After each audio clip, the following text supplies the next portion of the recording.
سلام. تقسیم اوقات چهره های مشهور را باز می کنم، با آنها روز را آغاز می کنم. مهمان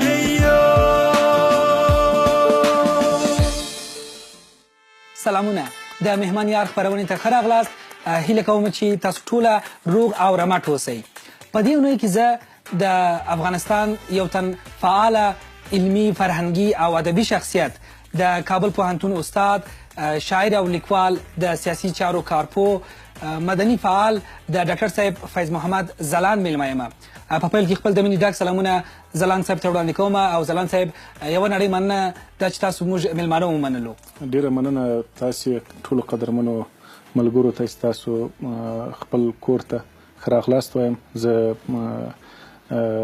خوشبخته یم چې تاسې د ما میلمانه یاستئ، هر کله راسئ. سلامت اوسئ. بله لکه څنګه چې ځلاند صاحب وویله، د ځلاند صاحب په کور کې یو او تاسې ګورئ چې څومره ښکلی او ډېر لوی کتابتون یې جوړ کړی دی. واقعا ډېر ښکلی دی او دلته د کتابونو تر څنګ زه ګورم چې ډېر ښه یادګارونه، عکسونه او همداسې جایزې هم شته. ځلاند صاحب بس د ژوند یوه وړه غوندې برخه ده. کتابونه هم د ژوند دوستان او ملګري دي.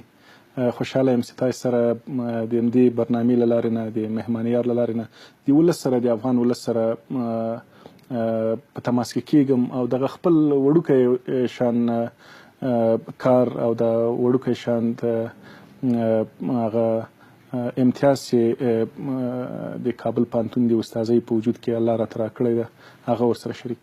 په دې ورځو کې تاسو زیاتره خپل وخت څه ته ورکوئ؟ ماشاءالله تاسو خو هر کاری یاستئ.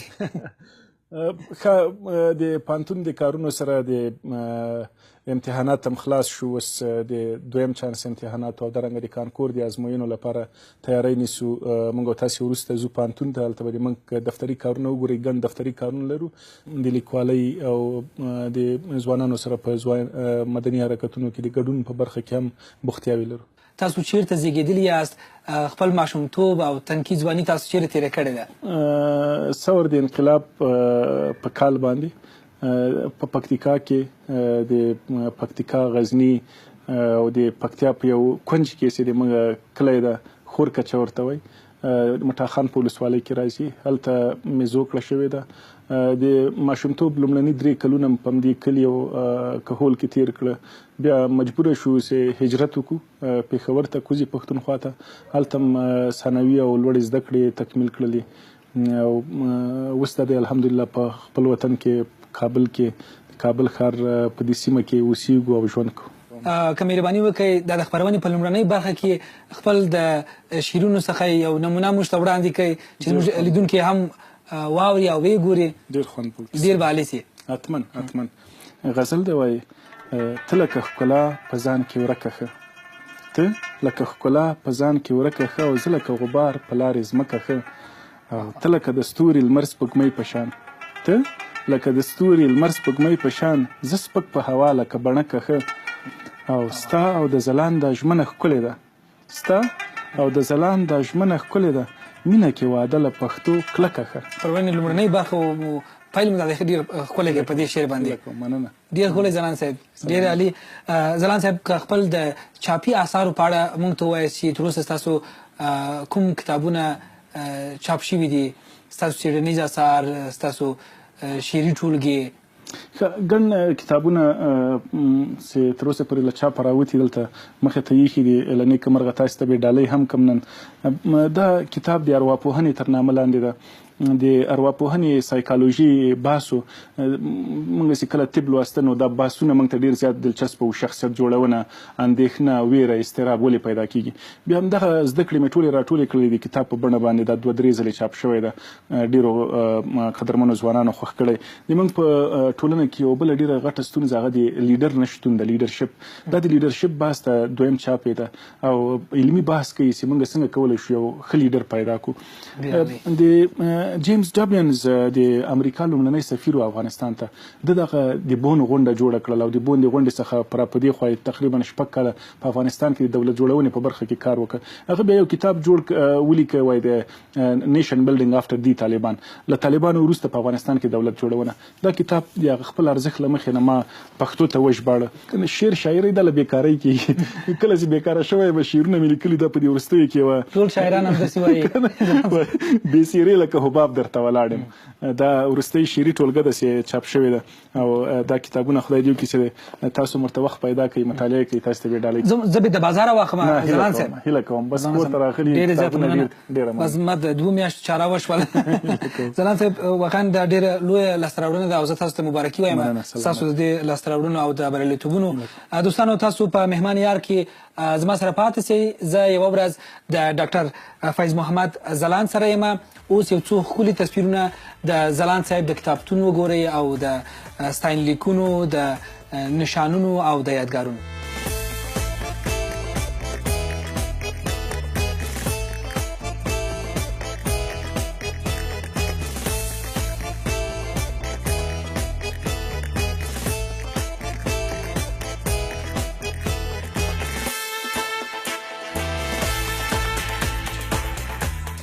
ځلان صاحب په دې خاورو دوړو کې، په دې د ژمي په سړې هوا کې ستاسو شعر هم راځي. پسرلي ته همیشه انتظار باسي.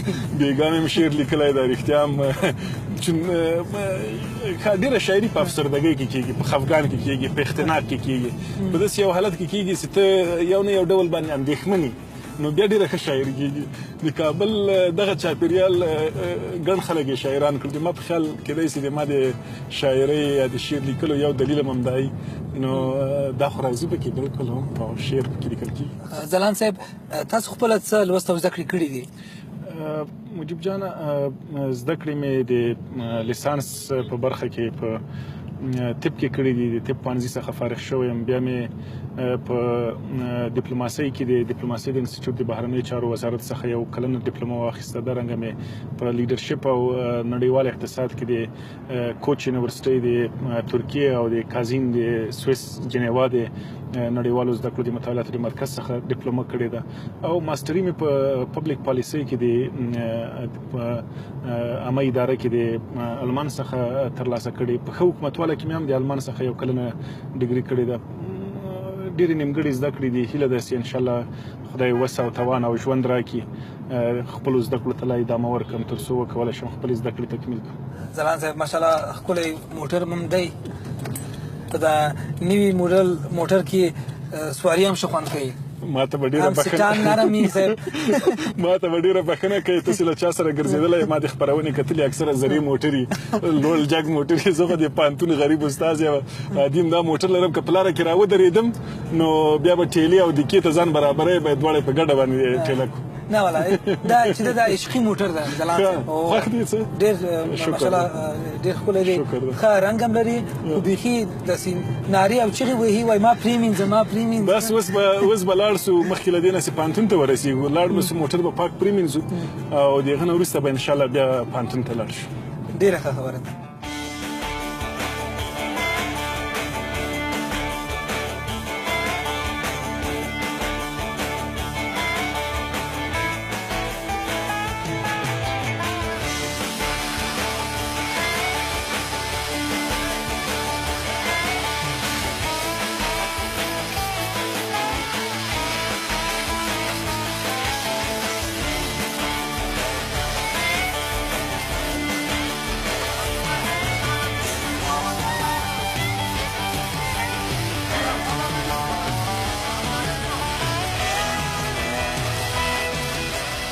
د ځلان صاحب لپاره مو نن وخت هم پیدا کړی چې خپل موټر پرېمینځي او اوس دا وګورئ چې د موټر هغه رنګ روخ راووتی ځلان صاحب. بیخي ښکلی څه اوس زه کولی شم تاسې میلمانه پکې په خیر سره ورسوم. ماشاءالله ډېر ښکلی د نظره دي په امان اوسي. ډېره مننه. بس نو اوس به بېرته لاړ شو پوهنتون ته، د کابل پوهنتون په لور.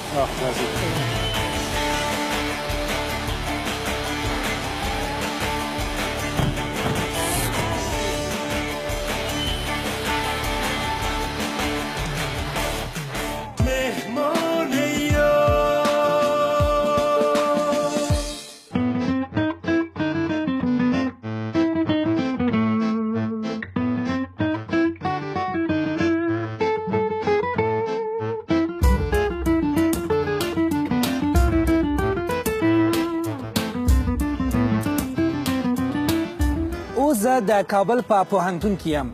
ښاغلی فیض محمد ځلاند د کابل پوهنتون د عامه اداري او پالیسي پوهنځی استاد دی. ځلاند صاحب څومره موده کېږي چې تاسو په کابل پوهنتون کې درس ورکوئ؟ مجیب جان دویم کال مې د 4 سمستره د منګه تکمیل شو چې د کابل پوهنتون د ادارې او د عامه پالیسۍ د پوهنځي سره زه د مدرس یا د استاد په توګه دنده اجرا کوم. ځلاند صاحب د عامه اداري او پالیسي پوهنځی نوم خو ما بیخي نوی اورېدلی دی. د دې پوهنځي فارغینو نه څه جوړیږي؟ د دوی راتلونکی څه وي؟ پبلک اډمنسټریشن اینڈ پالیسی یوه ډیره مهمه پوهنځی ده. په نورو مملکتونو کې د منګه په ګاونډیو هیوادونو کې او په امریکا او اروپا کې دا د سلګونو کلونو راهیسې تدریس کیږي. توماس جیفرسن چې د امریکې دویم ولسمشر و، د هغه د ولسمشرۍ سره د پبلک اډمنسټریشن یا د عامه ادارې د مضامینو د تدریس او دارنګه د ادارې د جوړېدو بحث را ژوندی شي. په افغانستان کې له بده مرغه موږ 300 کاله کېږي اداره لرو، عامه اداره لرو، دولتي اداره لرو، پاچاهي لرو، حکومت لرو، مګر په دې 300 کاله کې چا عامه اداره نه ولوستې. نو دا محصلین یو ډېر غټ سکوپ د کار لري، یعنې یوه پراخه زمینه د کار لپاره لري. دا اوس یې موږ محصلین فارغ کړي دي، انشاءالله چې 4 نفره ټول باید جذب شي. دا د اوس ځوانان د عامه اداري او پالیسۍ د پوهنځي په اهمیت او ارزښت باندې پوه شوله. وروسته له دې هغوی هم کولی شي چې د کانکور په امتحان کې دا پوهنځی انتخاب کړي. لږ نمرې غواړي که زیاتې نمرې غواړي؟ بیخي زیاتې. دا تاسې د انتخاب خبره وکړله. د عامه ادارې او د پالیسۍ د پوهنځي نمرې د حقوقو له پوهنځي سره برابرې دي او کیدای شي که چیرته دغه ارزښت یې همداسې وساتلی شي، دا پوهنځی په راتلونکو څو کلونو کې لومړنی پوهنځی اوسېږي، یعنې له طب څخه یې نمرې جګې سي. ځکه دا پوهنځی په نورو اوس د مثال په ډول هارورډ پوهنتون ده د امریکې، یا اکسفورډ پوهنتون ده، کیمبریج ده، یلي ده. په هغې کې تر ټولو مهم بحث د پبلک اډمنسټریشن ده.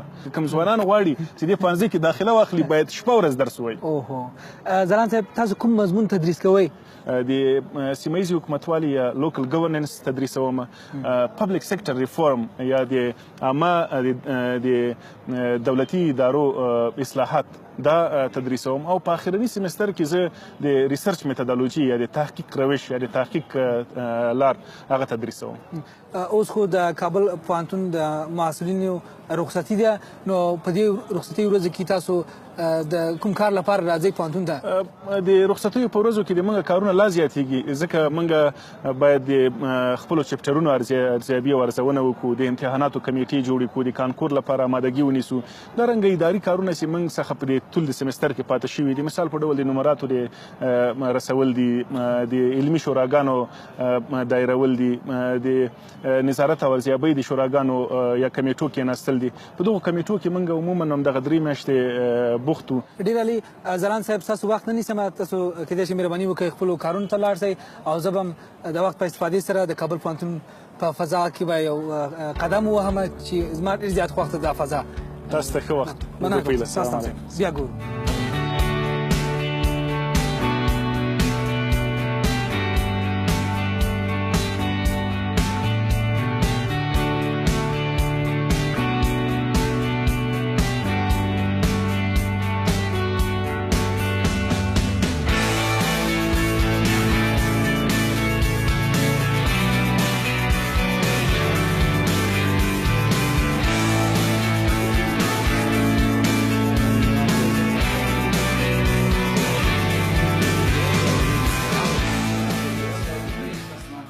ځلاند صاحب اوس نن له خیر سره چیرته ځئ؟ دا د ستاسو کار دلته خلاص ښکارېږي. ډېره مننه دلته چې موږ سره وخت او شیبې تېرې کړلې. زه د موږ یو وړوکی د ټولنیزو فعالیتونو دفتر ده، هغه دفتر ته ځو او د دفتر څخه لیدنه کوو. هلته به له ملګرو سره کښېنو، د موږ د دفتر کارونه به وګورئ چې موږ د پوهنتون د مسؤلیتونو او مصروفیتونو څخه بهر په کومو بوختیاوو باندې ځانونه مصروفه ساتو او وطن ته په کومو برخو کې د خدمت لپاره لیوالتیا لرو. تاسو نو یوازې د استادۍ په دنده باندې قناعت نه دی کړی، ماشاءالله هرې خوا ته مصروفه یاست. لا خو مجیب جانه لکه څنګه چې ځان ګورې، لا خو په ژوند کې د ځوانۍ دم او هغه قوت او انرژي شته، غواړو چې 24 ساعته کار وکړو. نو د هغه کار د زیاتوالي او هېواد ته د خدمت د لیوالتیا او مینې له امله غواړو د پوهنتون د انګړ څخه بهر هم د عملي کارونه ځکه دلته اکثره تیوري موږ بحثونه کوو په عملي ډګر په ټولنه کې څنګه بدلون رامنځته کولی شو د دې بدلون لپاره د پوهنتون څخه بهر هم عالي ځلې لرو. ډېر دوستانو تاسو هم زموږ سره پاتې شئ. زه یوه ورځ د استاد فیض ځلاند سره یم.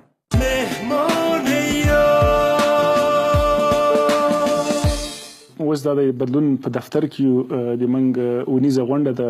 د بدلون نننۍ غونډه موږ د فساد په اړه باندې څنګه موږ وکولی شو د فساد جرړې او د فساد لاملونه د هغه مخنیوی وکړو او فساد کچه په هیواد کې راښکته کړو. په دې باندې موږ نن بحث لرو.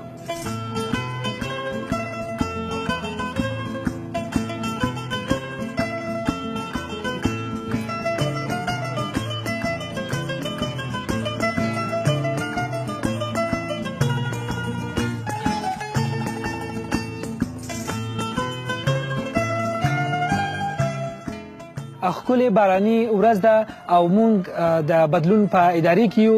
د ډاکټر صاحب فیض محمد ځلاند جلسه هم خلاصه شوله. ځلاند صاحب تاسو ستړي مه سئ. مننه، ډېره زیاته مننه، راتګ نه خوشحاله دی. سلامت اوسئ. ما دلته ستاسو په دفتر کې ولیده چې هرې خواته د باچا خان عکسونه او انځورونه هم لګېدلي دي او په دې هم زه پوهېږم چې تاسو د باچا خان د لارې د یو تن ډېر فعال مبارزینو څخه یاست په افغانستان کې. که موږ ته ووایئ چې دا باچا خان څوک دی او ولې باچا خاني پکار ده؟ ځکه چې تاسو همیشه وایاست چې باچا خاني پکار ده، باچا خاني پکار ده. دا څه ده؟ مجیب جانه ډېره مننه. شکر دی چې نن موږ رسنۍ لرو او د رسنیو له لارې نه د داسې یو انسان غږ خپل ولس ته رسوو چې هغه یو عمر په د همدې ولس د همدې هیواد او د انسانیت او د سړیتوب د مبارزې او د پیغام لپاره مبارزه وکړله او خپل ژوند یې په یو ډول باندې له ډېرو سختیو څخه تېر کړ. 1890 کې باچا خان فخر افغان هغه پیدا کېږي په 400 کې کوزه پښتونخوا کې او په 1988 کې هغه فوت کېږي، وفات کېږي او په ننګرهار کې ښکلي ننګرهار کې مقبره دلته. باچا خان او باچا خاني دا د افغانستان له کلتور، عنعناتو او د خپلواکۍ سره تړلې خبر ده. د دیوبند سترې مدرسې یا سترې تعلیمي ادارې باچا خان ته رئیس الاحرار لقب ورکړی و، یعنی د خپلواکو خلکو مشر. باچا خاني په کار دی. په باچا خاني کې ډېر زیات مسایل راځي. یو مهمه مسله پکې هغه د بد کلتور، د بد عنعناتو او بدو رواجونو سره مبارزه ده. د انسان د خپلواکۍ ارزښت، د بیان ارزښت، رښتینولي ده، صداقت ده، سړیتوب ده، د انسانانو لومړني اساسي ارزښتونو او د هغوی حقونو ته احترام ده او بالاخره په لویه کې د یو خپلواک لوی افغانستان رامنځته کېدل د باچا خان تر ټولو ستر ارمان. دوستانو څو ورځې مخکې د زغم په نامه انځوریز نندارتون هم په کابل کې په لاره اچول شوی و چې د تکړه انځورګر حمدالله ارباب ښکلي انځورونه په دې نندارتون کې نندارې ته وړاندې شوي وه. تاسې هم دا اوس کولی شئ چې د دې نندارتون ښکلي انځورونه وګورئ او بس زه به هم وایم وروسته له دې چې باچا خاني پکار ده، سمه مسلماني پکار ده.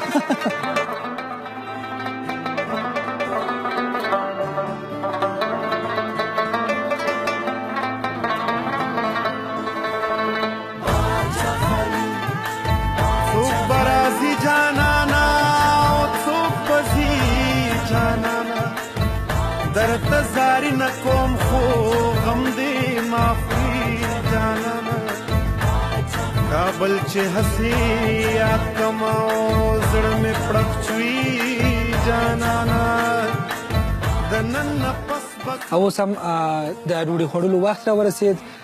تاسو ګورئ چې په دسترخوان باندې محلي د پکتیکا خواړه دي. نو په همدې خاطر موږ د پکتیکا رسم پر ځای کړی او د پکتیکا د خلکو د ټیسرې مو هم پر سر کړی چې دا محلي خواړه د دې محلي ټیسر او جامو سره وخورو. زحمتونه زیات وبخئ. ځلاند صاحب تاسو واقعا ډېر زیات زحمت ایستلی دی. هیله کوم بس ښه اشتیا درته غواړو. کوشش هم کړی دی چې هغه څه چې کور کې پیدا کېږي او مېلمنو ته یې وړاندې کوئ سو هغه هم تاسو ته هم وړاندې کړو. مننه کومه.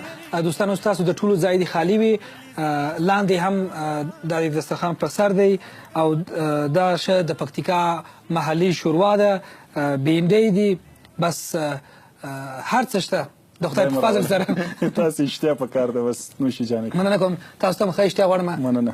څو ماشومان لرئ تاسو ځلاند صاحب؟ درې زمن لرم محمد ابوبکر او علي یوه لورکۍ لرم فاطمه مهرباني بسم الله السلام شام با خدا حافظی تقسیم اوقات چهره های مشهور را باز می کنم، با آنها روز را آغاز می کنم و تا شام کار می روم، تفریح می کنم، راز و نیاز می کنم. داستان قصه های سبز این دیار مهمان شورواګانې خو مې ډېرې خوړلې دي، اما د دې شوروا خوند بل راز خوندور دی، ډېر عالي صاحب. نوش جان ځلاند صاحب زه چې لاندې وخورم لږ څه ګیج کېږم. قوي ده صاحب غواړم مخکې له دې ستاسو وروستی پیغام واورم چې په پای کې د افغانستان خلکو ته د مهمان یار خپرونې لیدونکو ته څه ویل غواړئ؟ تر ټولو مهم پیغام د یو ښوونکي په توګه هغه د علم د پوهنې د رڼا خپرېدل دي، تر څو چې افغان ولس، افغان ملت، افغان کورنۍ هغوی په خپلو ځوانانو او ماشومانو باندې تعلیم ونه کړي، موږ د سواد د زده کړې کچه په هېواد کې لوړه نه کړو، موږ نشو کولی له بدمرغیو څخه خلاص شو. د کابل پوهنتون استاد، شاعر او لیکوال، مدني فعال، د سیاسي چارو کارپو ډاکټر صاحب فیض محمد ځلاند څخه ډېرې زیاته مننه کوم چې نن ورځ یې زموږ کوربتوب ومنلی او ډېرې زیاته مېلمه پالنه یې وکړه. ډېرې زیاته مننه کوم ځلاند صاحب. هر وخت راسئ، خدای مو راوله خپل کورم ته. مننه کوم. دوستانو د مهمان یار اوسنۍ خپرونه هم په همدې ځای کې پای ته رسېږي. بله اونۍ بیا هم موږ له یاده مه باسئ. تر بیا د خدای په امان.